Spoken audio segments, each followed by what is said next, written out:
Today, on Something's Happening Here, we are looking at a question that has been on every believer's mind for 2,000 years. What is the mark of the beast?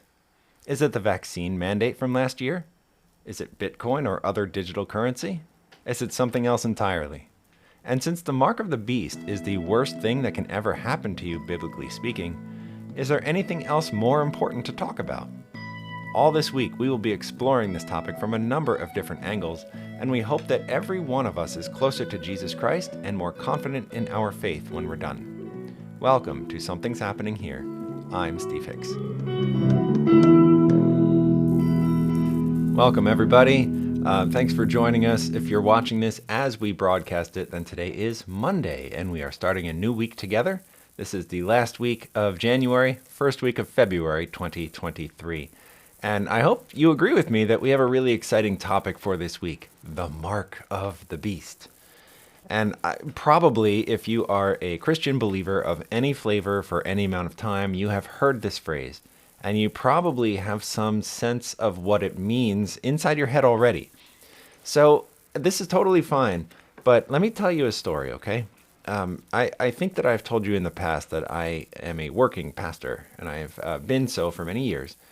And when the pandemic happened in 2020, I heard more of my people and more of people who are not my members, just in the kind of world, in the way that we were talking about this. I heard that phrase, mark of the beast, more times just in a few months in 2020 than I probably have in the entire rest of my career all put together. It's something about that kind of scary, intense environment of like mid to late 2020 that just panicked everybody. Sound familiar? Was that you? I mean, I think that was all of us to some degree, to some extent. So yeah, I had to preach a number of sermons about what is the mark of the beast, what is not the mark of the beast. Should we be afraid? Should we not be afraid? How do we find Jesus in all of this? And my takeaway from that, the big thing that I walked away with is that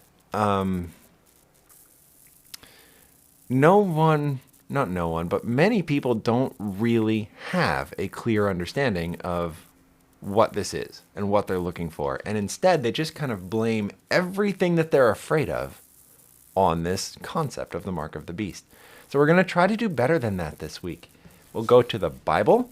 We'll go to some current events. We will match these things up, and we'll try to get some truth out of this by the end of the week so that we don't have to just wander through life saying, this is scary, it must be the mark of the beast.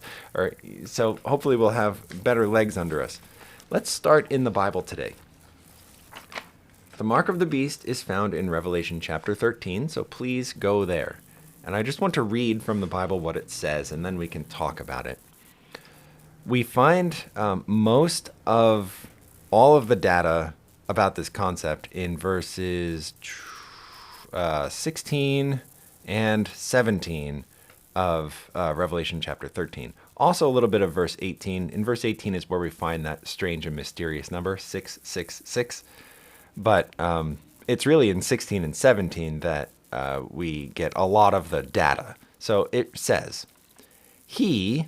talking about the beast that rises from the earth, whom we have actually talked about on this program in weeks past. But he causes all, both small and great, rich and poor, free and slave, to receive a mark on their right hand or on their foreheads, and that no one may buy or sell except one who has the mark, or the name of the beast, or the number of his name. Okay, so from just these verses, and again, we're not going to pick them all apart today. I'm just kind of setting this up for us going forward. But we see from these verses, the mark, whatever it is forced upon everybody. And so you can see why a lot of the fears of 2020 would lend themselves to these kinds of thinking as we were suffering from forced business shutdowns, forced church shutdowns, forced everything was shut down. Even in the days before there was a vaccine, there was still concern about vaccine mandates and what would that mean. And And so when the government is forcing you into things, you can easily see how people's minds go to Revelation chapter 13. And there's an economic component of it as well. In verse 17, it says, if you don't have the mark, your money is worthless. You cannot buy, you cannot sell. And so people, when they process through this information, they look for ways to fulfill it. And so we're going to turn our attention to an article here. This is an old article, a couple year and a half or so, from September 26th of 2021. This was when we were all in the heat of the vaccine mandate kind of mania. And this article is from USA Today. The headline is, "Some say COVID-19 vaccine is the mark of the beast. Is there a connection to the Bible?" So this one speaks directly to what we're talking about here. It's something we're scared about, and we are applying it to this scary passage in the Bible. Jumping down a little ways into the article to the section subtitled, "What Do Religious Leaders Say?" I'm going to read these two paragraphs. Harvest Christian Fellowship pastor, and then I'm not going to say his name because I'm not here to slander anybody here. But this person says COVID-19 vaccines are not the mark of the beast, but many Christians believe that they are, thinking the world is in what the Bible calls the last days. And then this man goes on to say, the Bible speaks of someone identified as the Antichrist, and he will require people to have a mark that people will receive to buy and sell. The COVID-19 vaccine or any vaccines have nothing to do with any of this. So let's pause there. I mean, obviously the article is much longer and it should be available for you on the platform where you're watching this, so you can read through it yourself if you want to. But what we're getting from this is that to some degree this pastor is correct. He is telling us that this mark, whatever it is something that you must have in order to buy and sell. But then and that's true. I mean, we just read that from the Bible. But he goes on to say that this particular vaccine, nor any vaccine, could fulfill that. Now, I actually agree with that conclusion. I do not believe that the COVID vaccine or any vaccine is the mark of the beast. But why is this pastor saying that? Couldn't the response to this easily be, but the vaccines did control whether we could buy or sell, didn't they? Especially if you were in a big city like New York. New York really went kind of around the bend on this. The vaccine passport issue, where you don't get to go to a Broadway show, you don't get to go to a restaurant, you don't get to participate in normal societal functions unless you show your paperwork or your kind of medical records and say, no, I did this thing. So yeah, I think that's actually a really bad explanation, is to just dismiss the vaccines because they have nothing to do with buying and selling. Reality proved this brother wrong here. The vaccines very much did have an impact on whether or not we could buy or sell.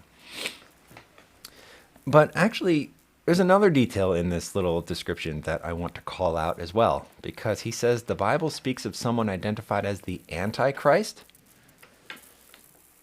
Go to Revelation chapter 13. Find me one instance of that word, Antichrist, being used in Revelation 13. It's all right, I'll wait. In fact, I'll even up the ante. If you can find me the word Antichrist in Revelation 13, I will pay you $10,000.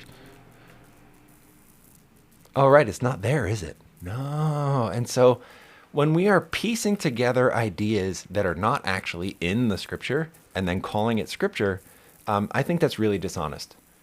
And while it is true that the first of the two beasts in Revelation 13 are commonly referred to as the Antichrist, again, that's not a scriptural thing. In fact, in the little books of John, toward the end of the Bible, I think it's in 2 John, we get the idea that there are many antichrists, right? It's a plural word there. And so we have to be really careful how we use that word. In any case, there are other stabs at what could be this mark of the beast. And here is an article about Bitcoin. It's from bitcoin.com, actually. And there's a lot of... See, the article is called Bitcoin's Relationship with Mark of the Beast Theories. And the article goes on to kind of walk our way through this. There's a whole section called The Mark of the Beast. And it says this: the mark of the beast comes from a story in the Bible's New Testament in the book of Revelations. And I hate that. It's not Revelations, plural. It's Revelation, singular. There is one revelation of Jesus Christ. But nonetheless, the book of Revelation, chapter 13, in that section, particularly verse 17, it says that people on earth will have to get a mark on their bodies in order to purchase living necessities. The mark is forced upon everyone, from the great, the small, the poor, and the rich. Now, because society is gravitating toward a cashless society, some curious characters believe Bitcoin will be the notorious mark. And there you go. I mean, this is less so pandemic related and more just kind of speaking to the fear that my green paper dollars in my wallet will become useless. If I don't have Bitcoin, if I don't have Ethereum, if I don't have the federal digital coin that they're talking about coming up with, then it doesn't matter all of the wealth that I have amassed, it will all be worthless. Is that conspiracy theory? Or is it something to actually consider? Well, you may remember that Canada itself actually weaponized the currency against protesters it didn't like. From February of 2022, so just about 1 year ago, we see this article from bbc.com. Justin Trudeau vows to freeze anti-mandate protesters' bank accounts. And then that's exactly what happened. We don't even need to go through this article because it was, hopefully we all remember, that's precisely what happened. Those truckers were causing a real problem, clogging up the capital of Canada there. And the government of Canada responded with violence, with a number of ways, and one of the ways is they froze the bank accounts of the protesters.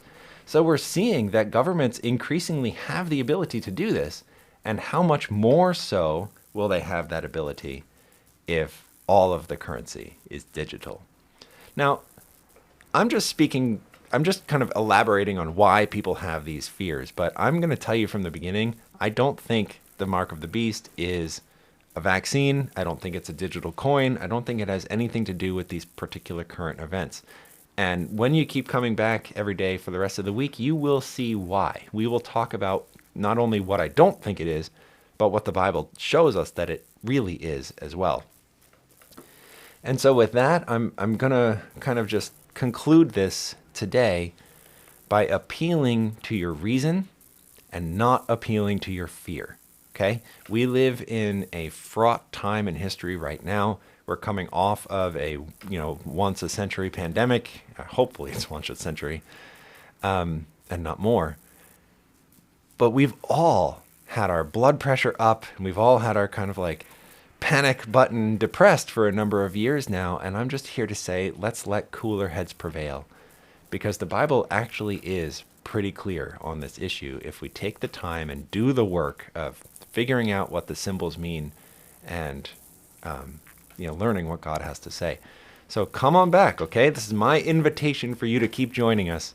And to do that, you have to be subscribed. So if you're on Facebook right now, that means to like the page, which will make you a follower of the page, and then change your notification settings to be alerted when we publish a video.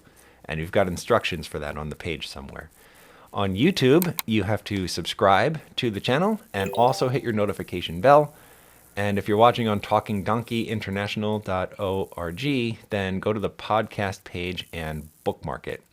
And also, just so you're aware, this is still in the building process, but we're working on having a presence on rumble.com as well. So shortly, you'll be able to check us out there. And we are also building what will hopefully become a premium content subscription place for you to go as well to get more than we are able to publish each day on Facebook. So lots of exciting stuff happening. So be sure to come back tomorrow for more of Something's Happening Here. I'm Steve Hicks, and may God bless you.